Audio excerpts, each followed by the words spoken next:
All Kerala private bankers association Chittur taluk യൂണിറ്റിന്റെ വാർഷിക സമ്മേളനം നടത്തി.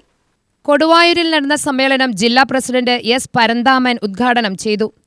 അതിനോടനുബന്ധിച്ച് ഞാൻ കുറച്ചും കൂടെ ഡീറ്റെയിൽ ആയിട്ട് കാര്യങ്ങൾ അവതരിപ്പിക്കാം. നമുക്ക് ബിസിനസ് ചെയ്യണമെന്നുണ്ടെങ്കിൽ മെയിനായിട്ട് നമുക്ക് ആവശ്യം ലൈസൻസ് വേണം. ലൈസൻസ് ഉണ്ടെങ്കിൽ മാത്രം ബിസിനസ് ചെയ്യാൻ പറ്റുമോ? ഇല്ല. പൈസയും അത്യാവശ്യമാണ്. ഇപ്പോൾ ഫണ്ട് റൈസിങ്ങിനെ കുറിച്ചിട്ടുള്ള കാര്യങ്ങൾ പല സമ്മേളനത്തിലും പല മീറ്റുകളിലും ആവർത്തനത്തോടുകൂടി എല്ലാ കാര്യങ്ങളും അവതരിപ്പിച്ചിട്ടുള്ളതാണ്. ഫണ്ട് റൈസിങ്ങിനെ കുറിച്ചിട്ടുള്ളത് കഴിഞ്ഞ ജില്ലാ സമ്മേളനത്തിലും അവതരിപ്പിച്ചു, കഴിഞ്ഞ താലൂക്ക് സമ്മേളനത്തിലും ഈ കാര്യത്തിനെ കുറിച്ചിട്ട് അവതരിപ്പിച്ചു. അത് ഏകദേശം എല്ലാവർക്കും അറിയാവുന്ന കാര്യങ്ങളാണ്. മെയിനായിട്ട് ഇപ്പോൾ നമ്മുടെ ഭരണ മാറ്റം വന്നു ഈ കൊല്ലം.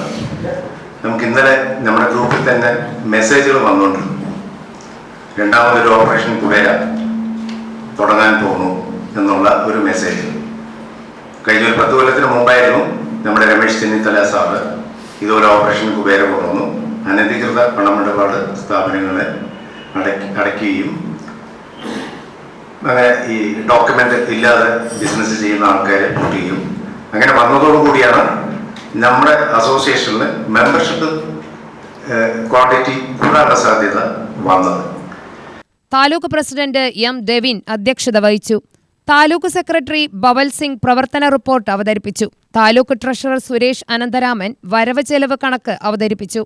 സംസ്ഥാന സെക്രട്ടറി വി ബാലചന്ദ്രൻ, ജില്ലാ സെക്രട്ടറി കെ കെ പങ്കജാക്ഷൻ, ജില്ലാ ട്രഷറർ കെ പ്രകാശ് കുമാർ, സംസ്ഥാന എക്സിക്യൂട്ടീവ് അംഗം A Aravindakshan, A G Samadan, Santhosh Thomas എന്നിവർ പ്രസംഗിച്ചു. താലൂക്ക് വൈസ് പ്രസിഡന്റ് സ്റ്റാൻലി ദേവസി സ്വാഗതവും താലൂക്ക് ജോയിന്റ് സെക്രട്ടറി കതിർവേൽ നന്ദിയും പറഞ്ഞു. സമ്മേളനത്തോടനുബന്ധിച്ച് കുടുംബസംഗമവും നടന്നു. UTV news, Palakkad.